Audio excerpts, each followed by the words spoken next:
안녕하세요. 축직먹입니다. 미넨이 다시 한번 리그 경기에서 승리하지 못했는데요. 답답한 경기력이 지속되었고 투엘의 전술적 장치들도 효과적이지 않았습니다. 왜 승리하지 못했는지 포인트 하나씩 짚어보면서 알아보도록 하겠습니다.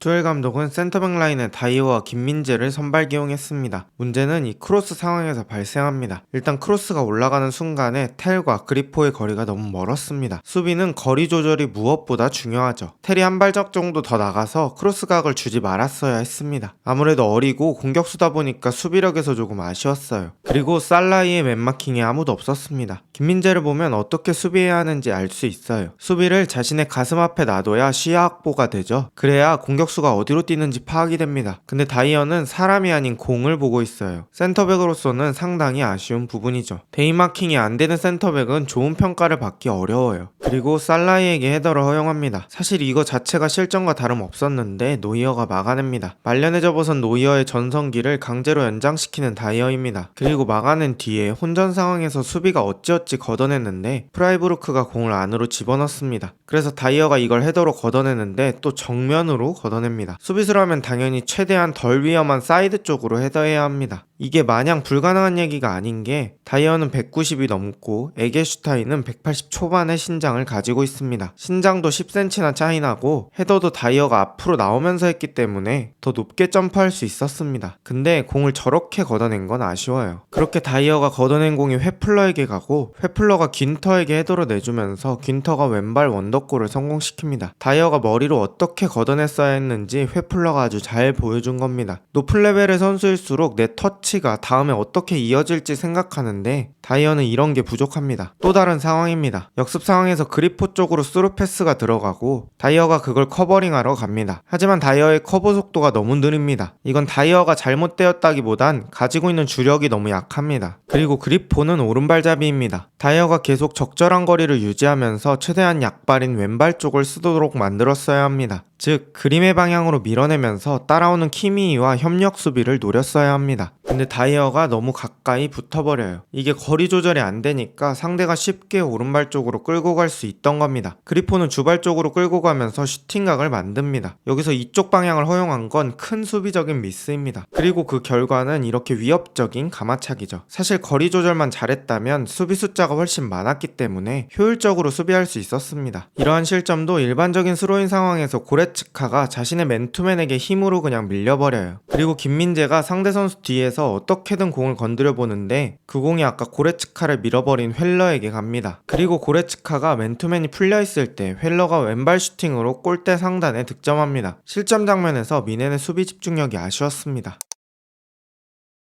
그렇다고 미넨의 공격이 좋았냐? 이건 또 아닙니다. 공격 과정에서도 개인적인 능력에 의존했습니다. 첫 골은 테리 코너킥 혼전 상황에서 개인 능력으로 세컨볼을 잘 따냈습니다. 그리고 바로 슈팅으로 전환해서 기가 막힌 궤적에 가마차기로 득점을 합니다. 전술적으로 만들어진 장면이 아닙니다. 두 번째 골도 무시할라의 개인 능력으로 만들어집니다. 물론 김민재의 0.9골급 어시스트가 있긴 했죠. 김민재의 0.9골급 패스를 받은 무시할라는 3명 사이를 뚫는 정신 나간 드립을 성공시키고 파포스트의 가마차기를 성공시키며 미친 재능임을 다시 한번 입증합니다. 하지만 이 역시 전술적으로 만들어진 장면이 아니고 무시할라가 나오지 않았다면 혹은 무시할라가 컨디션이 좋지 않았다면 만들어지지 않았을 득점입니다. 여러분들도 아시겠지만 개인 능력에 의존하는 득점은 장기적으로 무조건 한계가 있습니다. 말 그대로 변동폭이 너무 큽니다. 그걸 잡기 위해 많은 감독과 스태프들이 패턴 플레이를 준비하고 공격 동선을 만집니다. 하지만 지금의 미넨은 그런 부분이 부족합니다. 투엘은 나름대로 전술 장치들을 준비해왔습니다. 전반 초반엔 파블로비치에게 키미이가 하던 역할을 줍니다. 파블로비치가 이 위치에서 볼백업을 주로 합니다. 이때 김민재와 다이어는 전진 패스는 파블로비치에게 맡깁니다. 그리고 검정색 화살표처럼 짧은 거리에 안전한 패스를 합니다. 때에 따라서는 게이루를 완전 사이드 쪽에 올리고 키미이를 가운데로 좁힙니다. 그리고 파블로비치가 3백을 형성하면서 또 다른 빌드업 형태를 만들어 보기도 합니다. 이렇게 여러가지 수행하긴 했지만 공격적인 전방 패스는 거의 없었고 소유권을 잃지 않기 위한 패스만 반복되었습니다. 오른쪽에서는 패싱 능력이 좋은 키미이를 더 앞쪽에서 쓰기 위해 밀러와 자리를 바꾼 적도 있죠. 경기 자체에 큰 프레임의 변화를 가져가기보단 가까이 있는 선수끼리의 스위칭 같은 소규모의 변화만 줘보는 투엘입니다. 그리고 오늘 경기도 유독 센터백 다이어의 크로스가 많이 나왔어요. 물론 타이밍만 맞는다면 크로스 하는 것 자체가 문제되진 않습니다. 투엘은 크로스를 올릴 타이밍이 된다면 센터백이든 풀백이든 상관없이 크로스하라고 주문한 것 같았습니다. 근데 센터백이 와서 크로스를 올리는 건 자주 본 장면은 아니라 신기하긴 하네요. 아쉽게도 정확도는 좋지 않았습니다. 그리고 투엘은 경기 시간 64분에 변화를 줍니다. 키미히와 게이루를 빼고 알폰소 데이비스와 라이머를 투입하면서 좌우 풀백을 모두 바꿉니다. 그러면서 고레츠카를 아예 내리면서 백스리로 전환합니다. 저는 이게 미넨의 답답했던 경기를 더 답답하게 만들었다고 생각하는데요. 물론 주변 선수들이 지원을 가긴 하지만 파블로비치 혼자 커버할 범위가 너무 많아집니다. 그러면서 라인 간격이 벌어지고 공격과 수비는 상당히 멀어지는 그림이 나왔어요. 중원에서 공이 안 돌면서 답답했던 경기가 더 답답해졌습니다. 소위 말하는 중원 삭제 느낌이 진하게 풍기는 전술 변화였습니다.